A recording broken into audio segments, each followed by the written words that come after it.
हिवाळ्यातील उबदार गोडी म्हणजेच तिळगुळाची वडी। चला तर मग येताना किचनमध्ये रेसिपी बघायला।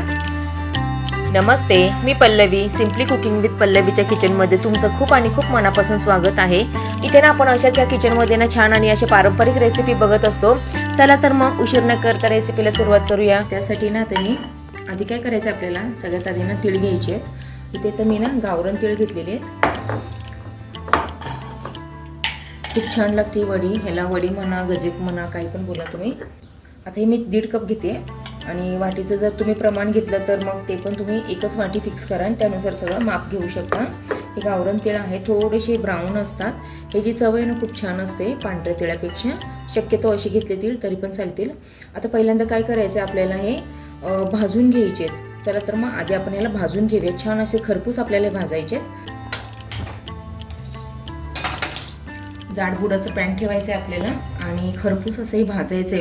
पातळ भांडीच भाजताना घेतले ना तर काय होतं ना, ते खूप पटकन असं धूर निघून आहे ना, जळून जातात पण भाजतोय ते। आता इथे 1 कप घेतलाय आणि हे अर्धा कप आपण घ्यायचंय।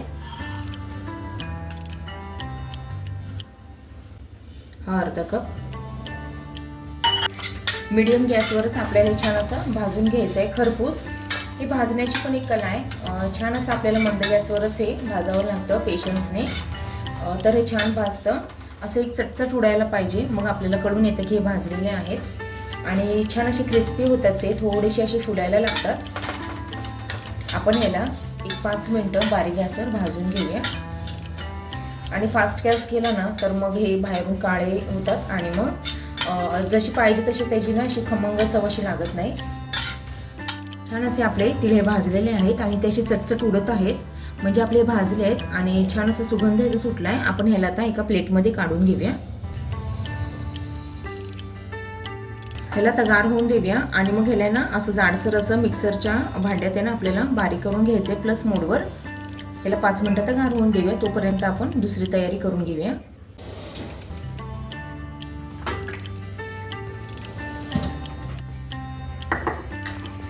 आपल्याला ना काही अशी बदाम आणि काजू लागणार आहेत। ते कशासाठी लागणार आहे हे मी तुम्हाला पुढे सांगते, त्यासाठी व्हिडिओ पूर्ण बघा। काही बदाम घेतलेत आणि काही मी आता काजू घेणार आहे। आता ना ह्याचे आपल्याला ना असे 2-2 भाग करून घ्यायचे, किंवा तुम्ही छोटे छोटे असे त्याचे काप केले ना तरी पण चालतील। मी असं करून घेते, ह्याचे 2-2 भाग करून घेते फक्त।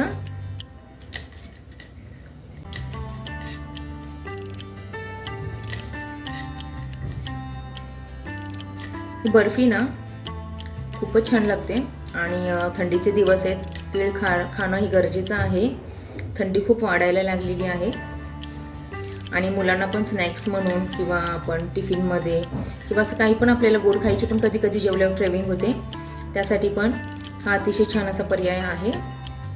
तुम्ही पिस्ता वापरू शकता किंवा अजून काही कुठले ड्रायफ्रूट्स असले तर ते पण तुम्ही मिक्स असं करू शकता। हे का तळायचे आपल्याला काजू बदाम, ते तेलात थोडेसे ना असे फ्राय केले ना तर खूप असे जेव्हा दाताखाली येतात ना तेव्हा एक वेगळी टेस्ट त्याची लागते, खमंग अशी त्याची टेस्ट लागते। शेंगदाणे भाजून कसं आपण खाताना त्याची एक छान अशी टेस्ट लागते, म्हणून आहे ना हे असं कच्चं त्यात आपण वापरण्यापेक्षा आहे ना कधी पण आहे ना हे भाजूनच घ्यायचे। 1 चमचा आपल्याला इथे फक्त तूप लागणार आहे, जास्त नाही लागणार आहे। आता ना यात आपण बदाम आणि काजू घालून घेऊया। इथे ना आपल्याला हे स्लो गॅसवर आहे ना छान असे खरपूस होईपर्यंत भाजून घ्यायचं आहे। मी इथे ना लवकर गॅसची फ्लेम बंद करते। ह्या गरम पॅनवर आपल्याला ते राहिलेलं आपलं भाजून निघणार आहे, म्हणून गॅसची फ्लेम ही बंद केलेली आहे। तोपर्यंत ना आपण तीळ गार झालेत का हे बघूयात।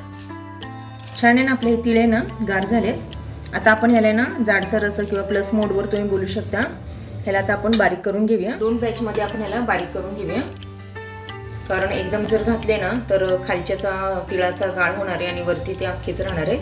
म्हणून तुम्ही बघू शकता छान असं आपले हे जाडसर असं, काही ना तिळाचे दाणे अख्खे आणि काहीच बारीक झालेले आहेत, म्हणजे असं आपल्याला असं बारीक करायचं आहे। जास्त असं तेल सुटेपर्यंत नाही ह्याला बारीक करायचं। तुम्ही बघू शकता भुरभुरीत असे झालेले मिश्रण आहे। दुसरी बॅच बारीक करून घेऊया आणि असं काढून घेऊया। याला पण आता आपण बारीक करून घेऊया। तुम्ही बघू शकता छान असं आपलं बारीक झालंय जाडसर, काढून घेऊया ह्याला आपण। जर जास्त बारीक केलं ना तर त्याचा गोळा होईल, कारण त्याला तेल सुटेल, तीळ आपण हे भाजलेलं असतात म्हणून त्याला तेल सुटतं. तर ना आपण जे काजू बदाम भाजले होते ना ते काढून घेऊया आणि त्या पॅनमध्ये ना त्या तुपातच आहे ना आपण गुळाचा पाक करायचा आहे. आता गुळ किती घ्यायचा आहे हे मी तुम्हाला सांगते. पॅन आहे ना आपला गार झाला आहे. आपण काय करूया, हे ना सर्व भाजलं होतं ना जे आपण तुपात ते सर्व काढून घेऊया. आता या पॅनमध्येच आहे ना आपल्याला थोडं तूप शिल्लक आहे, तुम्ही बघू शकता. ह्यातच आपल्याला आता गुळ टाकून घ्यायचा आहे. गुळ किती टाकायचा आहे या तुम्हाला मी सांगते. 1.5 कप हे तीळ होते आपले, तर आपल्याला इथे 1 कपच गुळ लागणार आहे. हे बरोबर मेजरमेंट आहे. जर तुम्हाला जास्त गोड आवडत असेल तर तुम्ही जास्त पण घेऊ शकता, पण हे परफेक्ट आहे गोडीला पण आणि चवीला पण.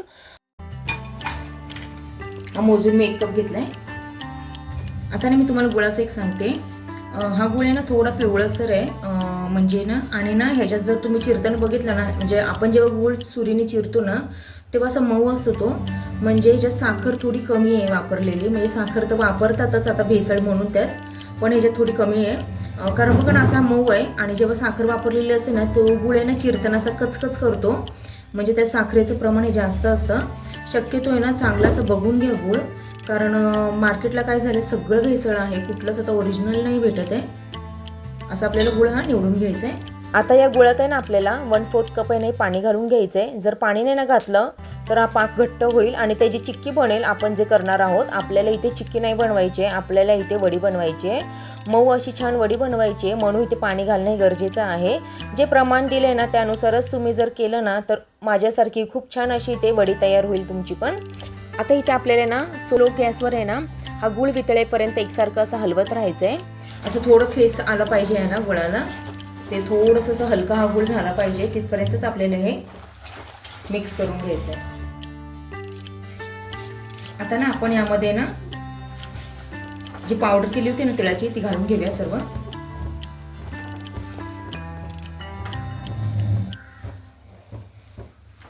तुम्हाला जर शेंगदाणे थोडे भाजून पण घालायचे असले ना ह्याच्यात बारीक करून तरी पण चालतील.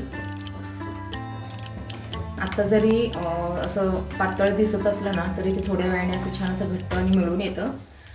हे खूप आता गरम आहे, ह्याला हात पण लावू नका. आता हे आपल्याला काय करायचं आहे, थोडंसं असं पसरून ठेवायचं आहे आणि 1-5 मिनटं ह्याला थोडं कोमट होऊन द्यायचं आहे, थोडंसं गार होऊन द्यायचं आहे, म्हणजे याचं छान असं आहे गोळा बनेल. इथपर्यंत आपलं मिश्रण आहे ना हे बऱ्यापैकी असं गार झालं आहे. आता आपण आहे ना ह्याला काढून घेऊया. जास्त पण गार नाही झालेलं आहे, कोमट झालेलं आहे. आपण ह्याला आता काढून घेऊया बटर पेपरवर. इथे ना आपल्याला हे बटर पेपरवर असं काढून घ्यायचं आहे. तुम्ही पोळपाटावर तूप लावून काढून घेतलं तरी पण चालणार आहे.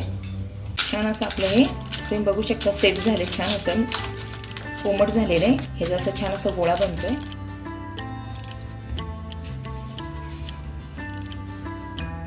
गोल असा रोल बनवून झालाय, तुम्ही बघू शकता. थोडंसं तुपाचा हात घ्यायचा आणि असं रोल बनवायचं, अजिबात ते पोळपाटाला पण चिटकत नाहीये. आता मी तुम्हाला सांगते काजू बदाम कधी आपल्याला याला वापरायचे ना. आता असं कट मारून घेऊ आपण, एक याच्या पोटात असं कट मारून घेऊया.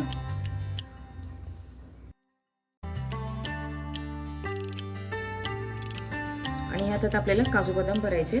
जे आपण बाहेर खातो ना स्वीट होम मधली जर अशी बर्फी तुम्ही खाल्ली ना तर सेम ही पद्धत त्यांनी केलेली असते. आणि छान असे बदाम क्रिस्पी झालेत. आपण तरी जे असे 2 भाग केलेले आहेत बदामाचे आणि काजूचे, पण ते डायरेक्ट अख्खं असं वापरतात. आता नाही आपल्याला असं क्लोज करून घ्यायचं आहे, मध्ये दाब देऊन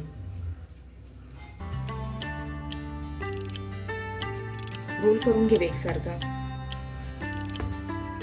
जास्त मोठा करू नका, मग काय होईल पातळ पातळ त्याचे एकदम छोटे छोटे असे वडे पडतील. आता ना आपल्याला असं तेल लावून घ्यायचे सगळीकडे.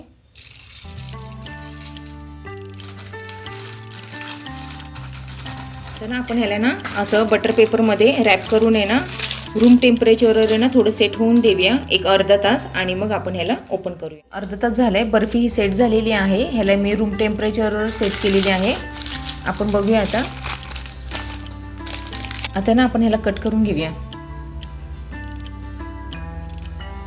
छान अशी सेट झाली आहे ही.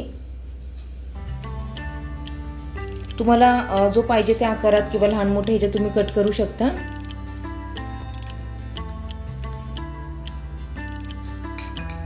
छान अशी खव्यासारखी खवा न वापरता आपण ही बर्फी रेडी केलेली आहे. दिसायला ती जेवढी सुंदर दिसते ना तेवढीच ती चवीला तर अप्रतिम लागते.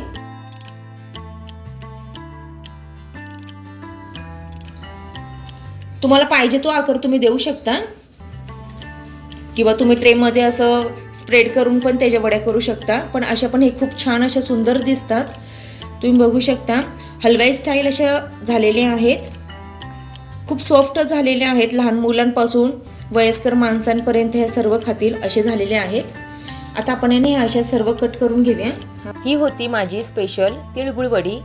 कशी वाटली ते कमेंटमध्ये नक्की सांगा. आणखी अशा सोप्या आणि टेस्टी रेसिपीसाठी चॅनलला फॉलो करा. भेटूया अशा एका छानशा नवीन रेसिपीमध्ये. तोपर्यंत बाय.